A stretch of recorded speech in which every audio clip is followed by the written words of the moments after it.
Pada episode sebelumnya, Gundala Wereng dan Ganggang Wilis segera menuju ke tempat Mian berada untuk membantu melawan penguasa Pulau Hidup He Liongmo. Setelah sebelumnya mempercayakan Pek Liongli kepada Kandar dan Nisuba. He Liongmo yang tahu dirinya semakin tersudut mengajukan duel 1 lawan 1 kepada kelompok Mian yang akhirnya disetujui oleh Gundala Wereng. Dalam duel itu, Gundala harus tumbang karena terkena serangan dari He Liongmo. He Liongmo yang merasa menang ingin Mian dan kelompoknya ditangkap. Hal itu didukung oleh Doragon, sang raja licik. Sebelum akhirnya Gundala kembali bangkit dengan bantuan dari Sandaryu dan melanjutkan duelnya. Sedangkan Pek Liongli berhasil diselamatkan dan dibawa Kandar menuju ke Mandala Sin Kim Leong. Kandar pun mendapatkan tambahan energi dari Sin Kim Leong untuk membantu Nisuba yang tengah bertarung dengan jin penjaga Pulau Hidup.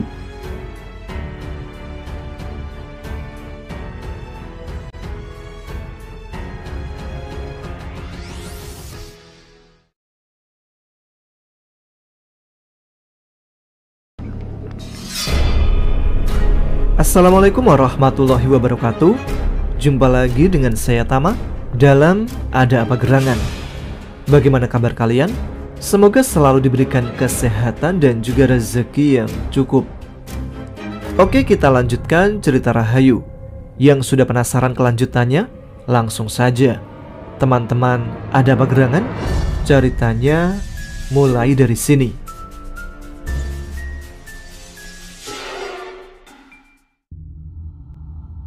Kau benar-benar ingin melawan Koryu? Tanya Doragon sambil memamerkan energinya yang berupa pusaran angin berbentuk naga.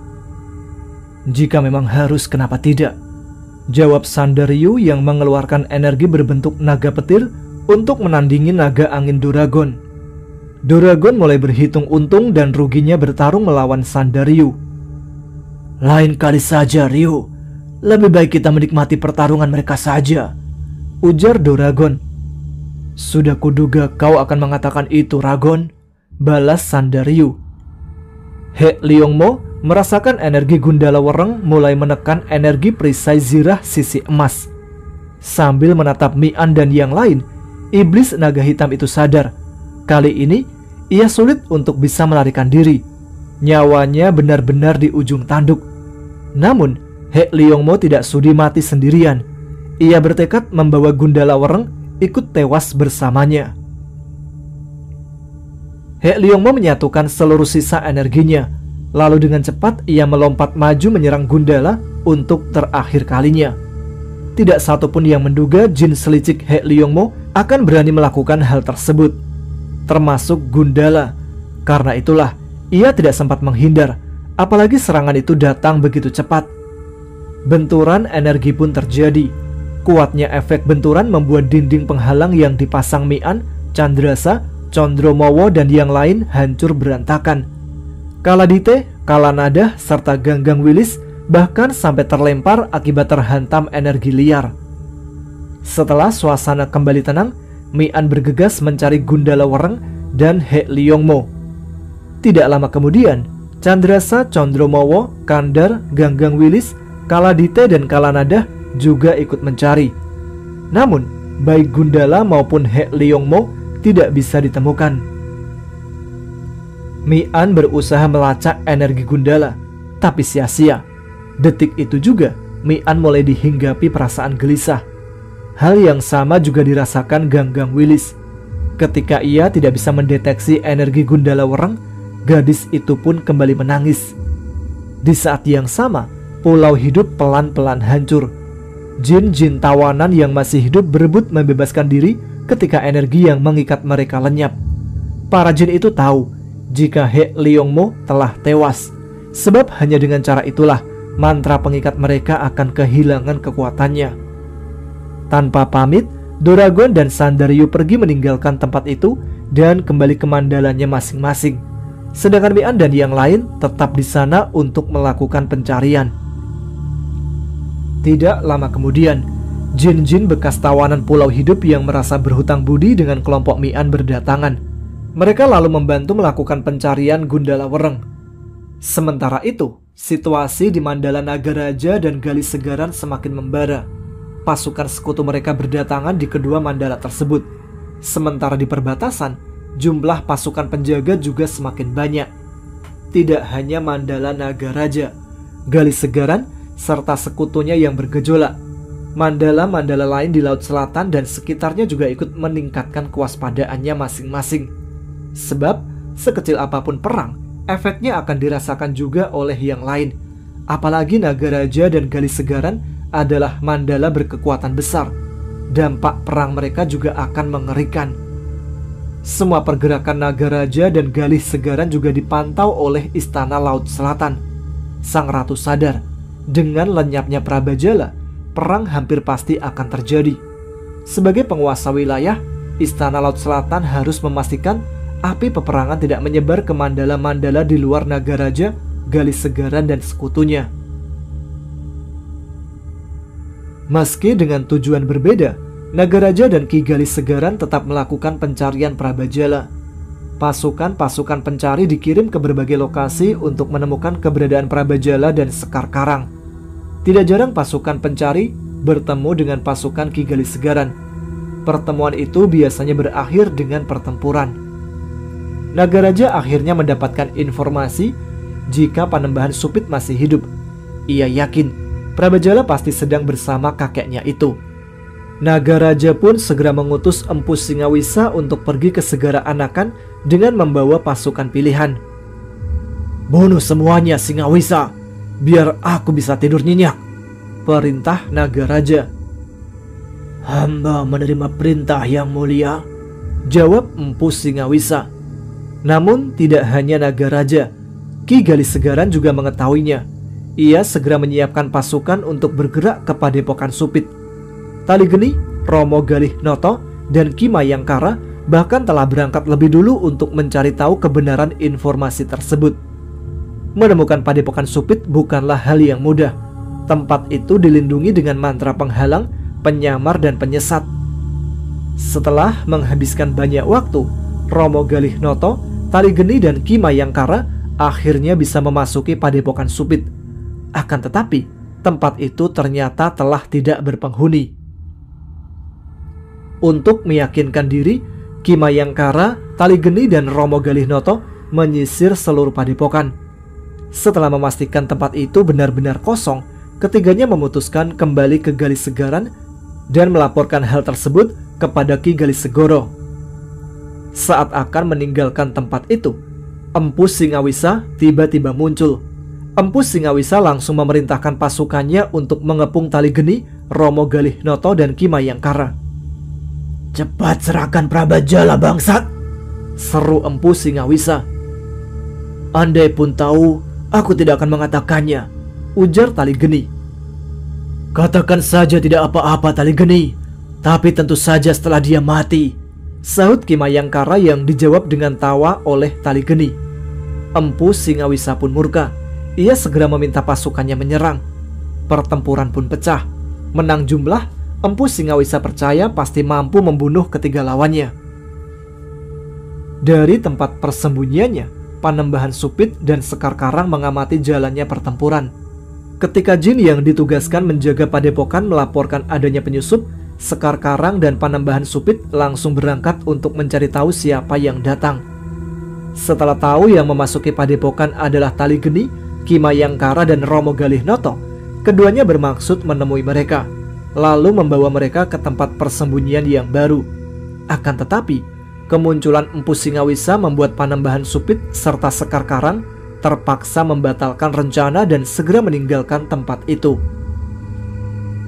Sesampainya di tempat persembunyian, Panembahan Supit langsung berunding dengan Ki Ageng Petuk Gapit dan Ki Gayaman Poleng.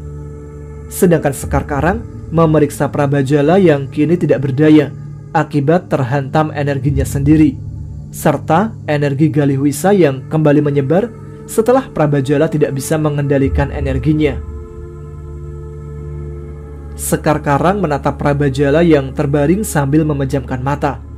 Meski tetap tidak bisa membenarkan semua perbuatan bejat Prabajala dulu, tapi kini Sekar Karang menilainya dengan sudut pandang berbeda. Sekar Karang bahkan mulai bertanya pada diri sendiri. Andai ia berada di posisi Prabajala yang lahir serta tumbuh tanpa mengenal nilai-nilai kebenaran dan keadilan, masihkah ia bisa menjadi sosoknya saat ini? Maafkan aku, Praba. Aku tidak tahu jika hidupmu serumit itu, gumam Sekar Karang, lalu berjalan keluar kamar. Aku yang seharusnya minta maaf, Tumenggung. Semestinya kau tidak ikut terlibat dalam urusanku. Sekar Karang tersentak dan langsung berbalik. Raden Prabajala telah membuka mata dan kini sedang menatapnya sayu. Kau sudah sadar, Raden? Aku akan memanggil Panembahan Supit, ujar Sekar Karang. Panggil saja nama aku seperti tadi, Tumenggung. Lebih enak di telingaku, ucap Prabajala. Baiklah, tapi kau harus membuang juga panggilan Tumenggung itu, balas Sekar Karang. Sekar Karang lalu memberitahu Panembahan Supit, Ki Ageng Petok Gapit, dan Ki Gayaman Poleng. Mereka segera mendatangi Raden Prabajala untuk memeriksa keadaannya. Bagaimana Panembahan? Tanya Sekar Karang. Masih belum stabil, Tumenggung. Andai saja pemilik Mustika Wijaya Kusuma itu ada di sini, jawab Panembahan Supit. Kalau begitu, kita bawa saja Praba ke sana, Panembahan, sahut Sekar Karang. Panembahan Supit agak terkejut ketika mendengar Sekar Karang memanggil nama cucunya tanpa gelar. Panembahan Supit menduga ada sesuatu yang sedang terjadi antara Sekar Karang dan Prabajala. Diam-diam, Panembahan Supit berharap dugaannya itu benar. Tapi apakah mereka masih ada di sana, Tumenggung? Bukankah tadi kita lihat sendiri Ki Mayangkara ada di sini, ujar Panembahan Supit. Sekar Karang terdiam memikirkan ucapan Panembahan Supit. Di tengah kesunyian itu, tiba-tiba saja jin yang ditugaskan sebagai pengawas datang. Ia mengabarkan adanya pasukan dari Mandala Nagaraja sedang mendekat. Seketika itu juga, semua merasa gelisah, apalagi ketika tahu pasukan tersebut dipimpin sendiri oleh Patih Tirtayuda. Panembahan Supit menatap Ki Ageng Petok Gapit dan Ki Gayaman Poleng. Tidak ada jalan lain, Tumenggung. Kutitipkan Prabajala kepadamu. Pergilah sekarang, biar kami yang akan mengalihkan perhatian Tirtayuda, ujar Panembahan Supit. Tapi Panembahan, protes Sekar Karang. Bukan waktunya berdebat sekarang, Tumenggung. Aku mungkin bisa melawan Tirtayuda, tapi dia datang dengan pasukannya. Jelas tidak mungkin aku dan dua adikku untuk melawannya. Sekarang cepat pergi, Tumenggung, mumpung mereka belum sampai, ucap Panembahan Supit mendesak Sekar Karang. Orang Walang, cepat kau bawa Prabajala. Tumenggung, orang Walang adalah pembantumu sekarang. Dia adalah abdi yang setia, ujar Ki Ageng Petok Gapit. Sekar Karang tahu ia tidak punya pilihan. Ia pun segera pamit dan meninggalkan tempat itu bersama orang Walang dan Prabajala. Satu-satunya tempat yang ada di pikirannya adalah Lembah Mayangkara. Di Laut Iblis, pencarian Gundala Wereng tidak juga membuahkan hasil. Kekhawatiran yang dirasakan Mian, Candrasa, Kandar, Condromowo, Kaladite, Kalanadah, dan Ganggang Wilis dengan cepat berubah menjadi ketakutan bercampur kesedihan. Mian menatap hamparan laut lepas di hadapannya dengan mata berkaca-kaca, sementara hati dan pikirannya tiada henti mengucap doa, berharap apa yang saat ini menjadi ketakutannya tidak benar-benar menjadi kenyataan. Di tengah situasi yang kian memanas, perjalanan menuju ke Lembah Mayangkara tidaklah mudah. Sekar Karang dan orang Walang harus bergerak sembunyi-sembunyi untuk menghindari jin dan manusia sekutu dari Nagaraja. Bahkan di daerah kawan sendiri pun mereka tidak berani menampakkan diri. Di gendongan orang Walang, Prabajala tiada henti mengutuki kebodohannya. Kemarahan dan kesedihan bercampur menjadi satu, mengadu-adu perasaannya. Apalagi ketika ia membayangkan apa yang akan terjadi kepada Panembahan Supit serta kedua pamannya. Semoga Tuhan berbelas kasih kepada mereka, bisik Prabajala. Sambil terus bergerak, orang Walang diam-diam meneteskan air matanya ketika mendengar Prabajala mengucapkan kata Tuhan. Ia merasa sangat bahagia ketika mendengar putra dari perempuan yang sangat dicintainya itu kini bisa menyalakan kembali damar jiwanya. Semoga damar itu akan tetap urup selamanya, Raden, batin Urang Walang sambil membayangkan wajah Ayu Prabandingrum, ibu dari Prabajala. Perjalanan Sekar Karang akhirnya harus terhenti ketika Kalahuru dan Kalahara berhasil mencegat mereka. Tanpa banyak bicara, sepasang jin kembar dari Karang Dampar itu langsung menyerang Sekar Karang dan Urang Walang dengan membabi buta. Bawa Prabajala, Tumenggung. Sebentar lagi teman-teman dua bajak laut ini pasti akan muncul, ucap Urang Walang lewat telepati. Lalu paman sendiri bagaimana? Tanya Sekar Karang. Jangan khawatir, aku pasti bisa meloloskan diri. Sekarang yang terpenting adalah nasib Prabajala. Jika teman-teman Kalahara dan Kalaharu datang, besar kemungkinan dia akan tewas, jawab Urang Walang. Sambil bertarung, Sekar Karang melihat tubuh Prabajala yang diletakkan Urang Walang di pasir pantai. Aku akan menyerang lawanmu, Tumenggung. Gunakan kesempatan itu untuk kabur bersama Prabajala, ujar Urang Walang. Baiklah paman, aku akan berusaha sekuatnya, balas Sekar Karang. Urang Walang segera mengeluarkan ilmu pamungkasnya. Tinju berantainya bergerak cepat seperti mesin jahit menyerang Kalahara. Jin jelmaan ular welang laut itu pun berusaha melindungi diri dari hujan tinju Urang Walang yang bertubi-tubi datang. Ketika Kalahara akhirnya melompat mundur, Urang Walang bergegas berbalik dan menerjang lawan Sekar Karang. Awas Huru, dia memiliki ilmu udan tatit, teriak Kalahara sambil meloncat mengejar Urang Walang. Kalahuru pun meninggalkan Sekar Karang untuk menyambut serangan Urang Walang. Sekar Karang segera memanfaatkan kesempatan itu. Ia melesat ke tempat Prabajala terbaring, menggendongnya, lalu melarikan diri secepatnya. Kalahara dan Kalahuru sadar, mereka merasa telah tertipu. Kedua jin kembar itu lalu melampiaskan kemarahannya kepada Urang Walang. Apa hubunganmu dengan Ki Samberpati, makhluk jelek? Tanya Kalahara. Dulu kami bersahabat, tentu saja sebelum ia terbunuh di tanganku, jawab Urang Walang. Keparat, pantas saja dia menghilang begitu saja. Kami akan membalaskan dendam sekutu tuan kami itu, umpat Kalahuru. Kedua jin itu langsung menyerang Urang Walang dengan senjatanya masing-masing. Urang Walang pun tidak mau kalah. Meski tanpa senjata, ia mampu mengimbangi sambaran pedang Kalahara dan Kalahuru. Bangsat, ternyata kau mencuri baju mustika Ki Samberpati juga, seru Kalahuru saat mengetahui pedangnya tidak mampu melukai Urang Walang. Urang Walang menjawab makian itu dengan menyerang balik Kalahuru. Dari ratusan tinju, Urang Walang berhasil menyerangkan puluhan di antaranya. Tubuh Kalahuru pun terlempar ke belakang dengan kondisi luka. Menyaksikan saudaranya tumbang, Kalahara meraung. Ia bersiap mengadu jiwa dengan Urang Walang. Berhenti Kalahara, dia bukan tandinganmu. Biar aku yang akan melawannya. Mendengar teriakan itu, Kalahara langsung membatalkan serangannya. Tidak lama kemudian, Ki Ajar Dampar dan para pengawalnya pun muncul. Kalahara segera menghampiri pemimpinnya. Lama tidak berjumpa, Samberpati. Senang melihatmu masih hidup. Tapi sayang, sebentar lagi kau akan mati, sapa Ki Ajar Dampar begitu melihat Urang Walang. Apa maksudnya Tuan? Mengapa Tuan memanggilnya Samberpati? Tanya Kalahara bingung. Ki Ajar Dampar tersenyum sinis. Makhluk yang kau lawan itu adalah Samberpati. Rupanya selama ini dia telah berkhianat dan bersembunyi di tempat panembahan Supit, calon korbannya sendiri, jawabnya. Jangan mendongeng Dampar, aku nanti jadi mengantuk, ujar Urang Walang. Ki Ajar Dampar menggeram. Ia mencabut sepasang nenggala yang menjadi senjata andalannya dan langsung menyerang. Urang Walang yang tahu kehebatan mantan temannya itu akhirnya mengeluarkan senjatanya juga. Sebilah keris berdapur kelabang Sayuta kini berada di tangannya. Pertempuran berlangsung lebih sengit dari sebelumnya.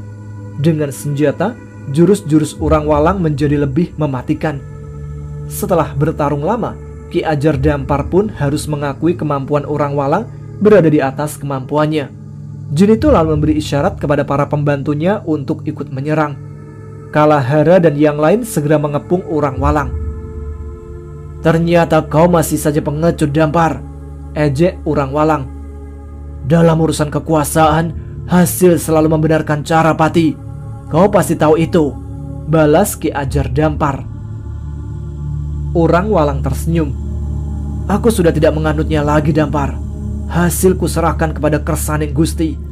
Tugasku hanyalah lumampah gayuh pangestuning Gusti," ujarnya. "Bicaramu sudah seperti supit keparat itu saja, Pati. Padahal dia sendiri membela mati-matian perbuatan laknat cucunya itu," ejek Ki Ajar Dampar. "Kau tidak tahu betapa besar usaha dan pengorbanan Panembahan Supit untuk menyalakan damar di jiwa Prabajala, Dampar," jawab Urang Walang. "Terserah. Sekarang yang pasti kau akan mati di sini," ujar Ki Ajar Dampar. "Masih akan kan?" sindir Urang Walang. "Bangsat, cepat bunuh dia!" perintah Ki Ajar Dampar kepada anak buahnya. Kalahara bersama kawan-kawannya segera melompat menerjang Urang Walang dengan senjatanya masing-masing. Urang Walang memejamkan mata dan berdoa. Setelah itu, ia pun bersiap melawan hingga nyawanya berakhir. Di Segara Anakan, Patih Tirtayuda dan pasukannya berhasil mengalahkan Panembahan Supit. Sementara Ki Ageng Petok Gapit dan Ki Gayaman Poleng terbunuh dalam pertempuran. Dengan kondisi terluka dan terikat, Panembahan Supit dibawa kembali ke Mandala Nagaraja. Sementara itu, Ki Mayangkara, Taligeni, dan Romo Galihnoto memilih melarikan diri dari Palagan. Ketiganya tidak ingin membuang energi sia-sia di tangan pasukan Empu Singawisa. Sambil tiada henti mengutuk dan mengumpat, Empu Singawisa pun meninggalkan Padepokan Supit dengan tangan hampa. Sebelum pergi, ia memerintahkan pasukannya untuk menghancurkan tempat tersebut. Setelah bersusah payah, Sekar Karang akhirnya bisa memasuki Mandala Lawu. Kehadirannya diketahui oleh pasukan penjaga dan segera dilaporkan kepada Ki Jala Awu dan Moza. Mereka pun bergegas menuju ke tempat Sekar Karang berada. Sekar Karang langsung meletakkan Prabajala dan bersiap untuk bertempur ketika merasakan adanya aura energi mendekat. Dengan tegang, ia menatap ke arah datangnya aura energi tersebut. Namun, raut wajahnya berubah begitu melihat kemunculan Moza, Maina, dan Ki Jala Awu. Air mata Sekar Karang menetes. Ia bersyukur perjalanan perjuangan dan pengorbanannya tidak sia-sia. Di saat yang sama, segala lelah yang selama ini tidak terasa tiba-tiba datang mendera. Sekar Karang pun ambruk. Beruntung Moza bergerak cepat menangkapnya sebelum ia jatuh ke tanah. "Tenanglah, Dok. Kau sudah berada di antara saudara sendiri," bisik Moza sambil memeriksa keadaan Sekar Karang. Di Laut Iblis, pencarian masih berlangsung. Nisuba yang telah pulih juga ikut bergabung. Namun, meski penyisiran telah dilakukan hingga ke perbatasan Mandala Sandaryu dan Doragon, jejak Gundala Wereng tidak bisa ditemukan. Meski berat, Mian mulai berusaha mengikhlaskan kepergian saudaranya. Demikian juga dengan Candrasa, Condromowo, Kandar, Kaladite, Kalanadah, dan Nisuba. Hal berbeda terjadi dengan Ganggang Wilis. Ia bersikeras Gundala Wereng masih hidup karena mayatnya belum ditemukan. Ganggang Wilis juga menolak meninggalkan Laut Iblis. "Wereng pasti sedih melihatmu seperti ini, Putri," ujar Mian dengan mata berkaca-kaca. "Apa maksudmu, An? Jangan lupa, kau juga berutang nyawa kepada Wereng," balas Ganggang Wilis dengan nada tinggi. "Benar, Putri, karena itulah aku berjuang untuk membayar hutang itu sesuai dengan keinginan Wereng. Dan satu hal yang pasti, Wereng membenci makhluk yang tenggelam dalam kesedihan dan keputusasaan. Apa gunanya pengorbanan Wereng jika Putri menjadi seperti ini? Aku juga tidak bisa memastikan dia sudah mati.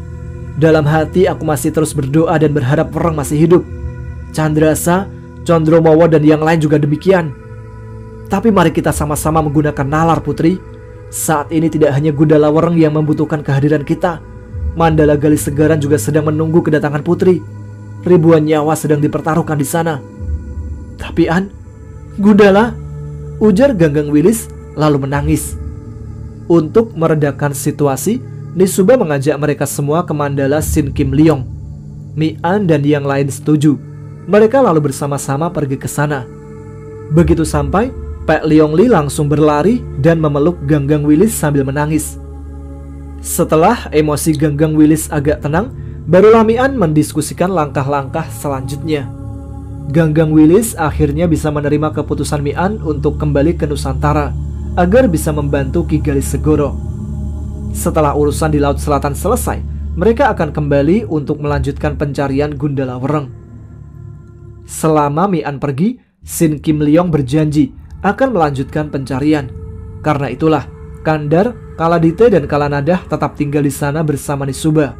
Merekalah yang akan menjadi ujung tombak pencarian di bekas wilayah He Leong Mo itu. Keesokan harinya, Mi-an, Chandrasa, Condromowo, dan Ganggang Willis berpamitan kepada Sin Kim Leong dan yang lain. "Tolong temukan dia, Li," bisik Ganggang Willis sambil memeluk Pak Leong Li. "Aku berjanji, Willis, kami akan berusaha semaksimal mungkin. Gundala Wereng adalah penyelamatku juga," balas Pak Leong Li. Dengan berat, Mi-an, Chandrasa, Condromowo, dan Ganggang Willis lalu pergi meninggalkan Mandala Sin Kim Leong. "Aku pasti akan kembali, Reng, pasti," bisik Mi-an sebelum meloncat ke punggung Chandrasa. Di bagian terdalam Palung Mariana yang gelap dan dingin, Dracula mengamati pergerakan Gundala Wereng yang sedang mencoba membebaskan diri dari belitan Sinea, jin pemilik surai-surai beracun. "Kali ini aku pasti bisa membalaskan dendammu, Branus," gumam Dracula sambil membayangkan sang adik. Dracula menatap dinding penghalang yang mencegah penghuni mandalanya keluar, kecuali jika penghuni tersebut mengikat kontrak dengan makhluk dari luar dinding. Hal itulah yang membuat Dracula tidak bisa menolong Branus saat He Leong Mo menyerang dan menawannya. Sejak di penjara di sana, Dracula tidak pernah lagi meninggalkan tempat itu. Demikian juga dengan Sinea dan teman-teman sependeritaannya. Mereka terpaksa harus hidup dengan memakan makhluk apapun yang bernasib sial dan memasuki penjara. Bahkan, tidak jarang terjadi aksi saling memangsa antar penghuni penjara. Saat Branus masih ada, dialah yang rutin mengirim makanan untuk Dracula. Sang adik begitu mencintainya, sampai-sampai ia rela menahan lapar agar Dracula tidak kelaparan. Ketika Dracula tahu Branus ditangkap dan dijadikan budak, amarah Dracula meluap. Ia berjanji untuk membalas dendam kepada He Leong Mo. Selama ratusan tahun, Dracula menanti adanya makhluk yang bisa dijadikannya kunci keluar dari dinding penghalangnya. Namun, tidak satupun yang datang. Hampir semua yang masuk datang dengan kondisi memprihatinkan akibat diserang energi dinding penghalang. Kemudian, datanglah keajaiban itu. Sesosok tubuh tiba-tiba meluncur jatuh, menembus dinding dan memasuki mandala. Energi kehidupan yang memancar kuat dari makhluk tersebut sontak membuat para penghuni mandala berebut menangkapnya. Dracula pun tidak mau membuang kesempatan sekali seumur hidup itu. Ia ikut bertarung untuk mendapatkan tubuh Gundala Wereng. Dengan susah payah, ia akhirnya bisa memenangkan kompetisi dan membawa pulang Gundala Wereng untuk dijadikan tawanan. Namun ternyata menundukkan Gundala Wereng bukanlah hal yang mudah. Jin itu menolak mengikat perjanjian dengan Dracula. Karena itulah Dracula berusaha membuatnya tidak berdaya. Ia berharap setelah itu Gundala akan bersedia tunduk dan mengikat perjanjian dengannya. Dracula bangkit dan berjalan menuju tempat Gundala ditawan. Sesampainya di sana, ia memerintahkan Sinea untuk mengendurkan serangannya agar Gundala kembali sadar. Tidak lama kemudian, Gundala membuka matanya. "Bagaimana, Wereng? Kau bersedia menerima tawaranku?"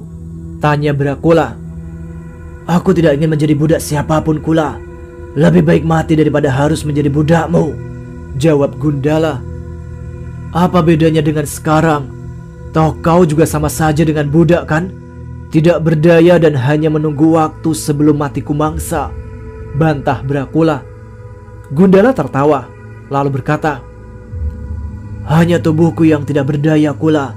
tapi tidak dengan pikiran dan perasaanku. Itulah bedanya. Dracula menatap mata Gundala yang bercahaya seperti mirah delima. Cahaya yang sangat dikenalinya.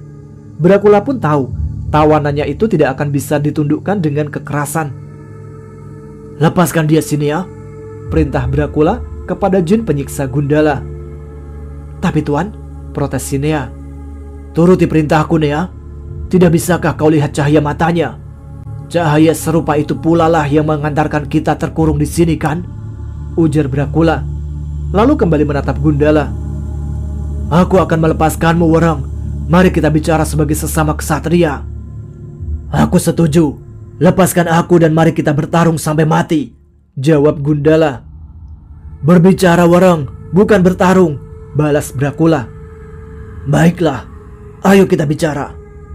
Sinea lalu melepaskan belitan surainya. Gundala yang masih lemah pun ambruk. Dracula dengan sigap maju dan menahan tubuh Gundala. Ia lalu mengajak Gundala keluar dari tempat itu. Sesampainya di ruangannya, ia menanyakan apa yang sedang terjadi di Mandala Tiga Raja dan mengapa ia sampai di sana. Gundala lalu menceritakan semuanya, mulai tentang hilangnya Ganggang Wilis, Pulau Hidup, Hek Leongmo, Sin Kim Leong, Doragon, Sandaryu dan juga Branus. Ketika mendengar nasib Branus yang sangat menyedihkan, Dracula tidak bisa menyembunyikan kemarahannya. Hampir saja ia kehilangan kendali dan menyerang Gundala. Namun, beruntung ia sadar Gundala adalah satu-satunya jalan untuk membalaskan dendam Branus. Perbincangan demi perbincangan membuat hubungan keduanya menjadi cair. Dracula mulai bersimpati kepada Gundala. Alasan Gundala datang ke Laut Iblis dengan taruhan nyawa mengingatkan Dracula kepada alasannya sendiri untuk bisa bebas dari Mandala. Sama seperti dirinya, Gundala juga sedang berjuang untuk memaknai cinta dengan sebenar-benarnya makna. Dracula pun sadar apa yang dilakukan Gundala dan kawan-kawannya kepada Branus adalah sebuah hal yang tidak terhindarkan. Ia pasti akan melakukan hal yang sama jika berada di posisi mereka. Sinea, tarik kembali racunmu dari tubuh Gundala, perintah Dracula. Sinea segera menjulurkan surai-surainya, melilit tubuh Gundala, lalu menghisap kembali racun yang berfungsi menghalangi sirkulasi energi. Seiring berkurangnya racun, Gundala merasakan energi yang sebelumnya sulit mengalir, kini bisa bergerak bebas. Sekarang ceritakan mengapa kau bisa terkurung di tempat ini, Kula? Tanya Gundala. Ini semua ulah Doragon. Naga licik itu berhasil menipuku habis-habisan, jawab Dracula. Dracula lalu menceritakan kisahnya. Dulu, dia adalah jin yang bertugas menjaga penjara tiga raja tersebut. Dikarenakan posisinya, Dracula bisa bebas keluar masuk dinding penghalang. Selama ribuan tahun, semua berjalan tanpa ada masalah. Para penjahat dari Mandala Tiga Raja silih berganti datang untuk dipenjara. Dracula memperlakukan semua tahanan dengan adil. Ia tidak memandang asal Mandala atau apa jabatan mereka sebelum dipenjara. Sampai pada suatu hari, masuklah jin dari Mandala Doragon. Jin ini dipenjara karena telah membunuh salah satu istri Doragon. Awalnya semua berjalan lancar. Namun, semua berubah ketika Doragon diam-diam mengirim utusan untuk membunuh jin tersebut. Akibat dari ulah itulah, segel-segel yang selama ini menahan kekuatan para tahanan rusak. Mandala itu pun berubah menjadi medan perang yang sangat mengerikan. Para tawanan saling bunuh satu dengan yang lain. Mereka juga menyerang para penjaga gabungan dari tiga Mandala. Sampai akhirnya tidak ada lagi pengawal yang berani masuk ke sana. Karena Dracula adalah kepala penjaga penjara, tanggung jawab dari tragedi tersebut dibebankan kepadanya. Ia dan jin-jin kepercayaannya dimasukkan ke dalam penjara oleh Doragon dan Sandaryu. Akibatnya tentu saja fatal bagi Dracula. Mereka menjadi musuh bersama dari seluruh tawanan. Hampir setiap waktu selalu saja ada yang ingin membunuh kelompok Dracula. Hal itu masih berlangsung sampai saat ini. Aku tidak mempermasalahkan hukumanku. Sebagai kepala keamanan, tragedi yang terjadi secara tidak langsung memang adalah kesalahanku. Walaupun saat kejadian berlangsung, yang bertugas bukanlah aku. Kesalahan prajurit adalah kesalahan komandannya juga. Namun aku sangat kecewa ketika dua raja itu tidak menyelidiki lebih lanjut apa yang sebenarnya terjadi. Padahal jelas-jelas anak buah Doragon lah yang menyebabkan tragedi itu, ujar Dracula mengakhiri ceritanya. Mengapa Doragon ingin membunuh tahanan itu, padahal dia sudah dihukum? Tanya Gundala. Desas-desus mengatakan Doragonlah pembunuh sebenarnya. Sang istri menggoda si tahanan, tapi gagal. Ia lalu memfitnah si tahanan. Namun Doragon ternyata tahu kejadian sebenarnya. Istrinya pun dibunuh dan si tahanan dijadikan kambing hitamnya, jawab Dracula. Raja gila. Untuk apa juga ia melakukan itu? Bukankah sudah cukup istrinya saja yang dibunuh? Ucap Gundala. Mungkin Doragon tidak ingin pihak luar tahu istrinya selingkuh, sebab itu berarti dia gagal sebagai suami. Karena itulah Doragon bermain sandiwara. Bahkan aku yakin upaya pembunuhan si tahanan adalah untuk menjaga kerahasiaan kasus tersebut, terang Dracula. Bukankah lebih mudah membunuh si tahanan daripada memasukkannya ke penjara? Tanya Gundala bingung. Masalahnya dia berhasil melarikan diri ke Mandala tidak bertuan. Di sana segala keputusan harus disepakati oleh 3 raja. Sama dengan hukumanku, hanya Sin Kim Leong yang menolak. Namun karena kalah suara, aku pun harus berakhir di Mandala ini. Seiring waktu, Dracula semakin bersimpati dengan Gundala. Ia bahkan meminta maaf telah menyiksa Gundala. Saat itu, Dracula mengira Gundala adalah penjahat yang dikirim ke penjara oleh Mandala III. Jika mampu melewati dinding penghalang, Dracula mempersilahkan Gundala untuk pergi. Mengapa kau tidak berusaha pergi juga? Bukankah kekuatanmu juga besar? Tanya Gundala yang merasa heran dengan sikap Dracula. Dracula tersenyum. Ia lalu menunjukkan gelang yang melingkar di lehernya, tangan dan kakinya. Kelima segel ini akan langsung bekerja begitu tubuhku menyentuh dinding pelindung. Untuk melepasnya, aku harus mengikat perjanjian dengan makhluk di luar dinding atau mendapatkan mantra pembuka segel dari Sandario, jawab Dracula. Sandario? Bukankah kau tahanan Doragon? Itu aturan di sini, Wereng. Demi keamanan, segel yang mengikatku harus berasal dari raja lain. Karena Sin Kim Leong menolak menghukumku, maka secara otomatis hak penyegelan jatuh ke tangan Sandario, jelas Dracula. Gundala terdiam. Ia menakar kekuatannya sendiri. Energi dinding pelindung sangatlah tebal dan kuat. Gundala tidak yakin bisa menembus dinding itu jika hanya mengandalkan energinya sendiri. Namun, mengikat kontrak juga bukanlah hal yang mudah. Perjanjian itu akan membuat dirinya terikat seumur hidup dan berbagi segalanya dengan Dracula. Dracula bisa melihat kegelisahan Gundala. Ia tahu sulit bagi Gundala untuk menerima syarat perjanjian.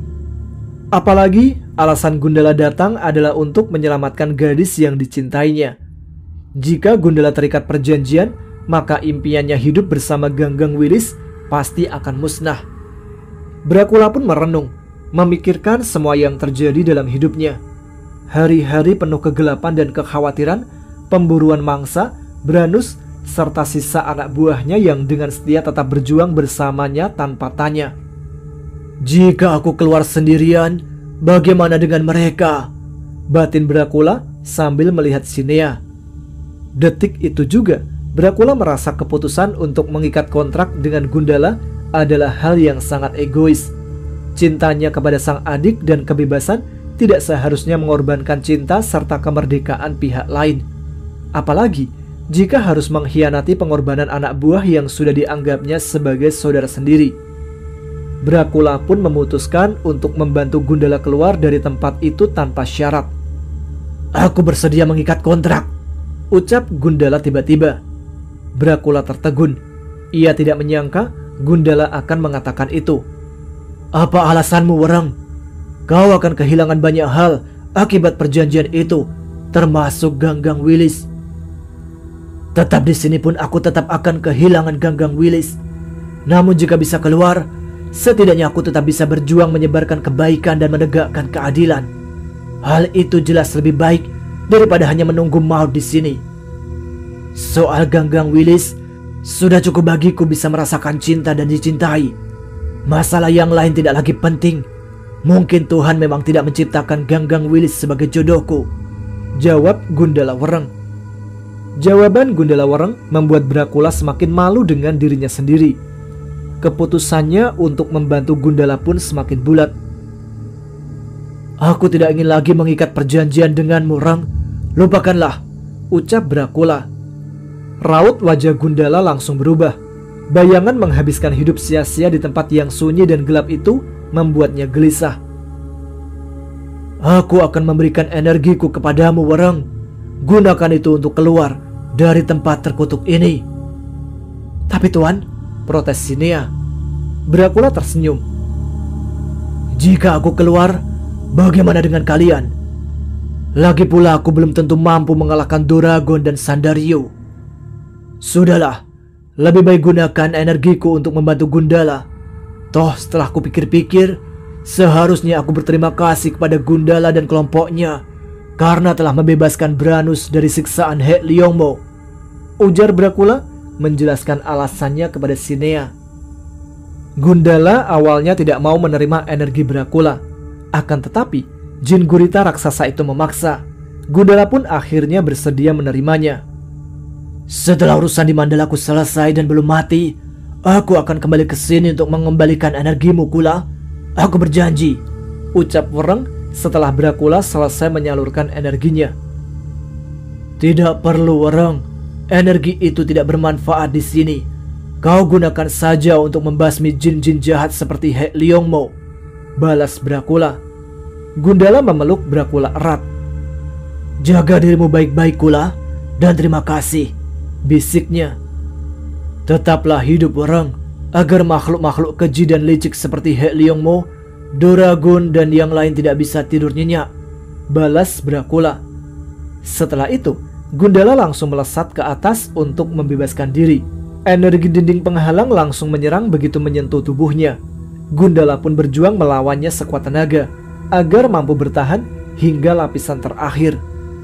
Segala lelah dan penderitaan itu akhirnya terbayar ketika ia berhasil menembus dinding dan melihat kembali permukaan Laut Iblis.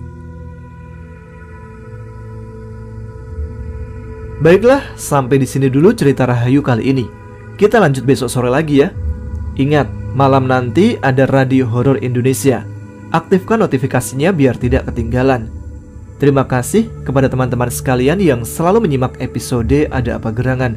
Jangan lupa subscribe bagi yang belum, tuliskan komen, tunjukkan eksistensi kalian. Saya Tama pamit, tetap semangat, jaga kesehatan. Wassalamualaikum warahmatullahi wabarakatuh.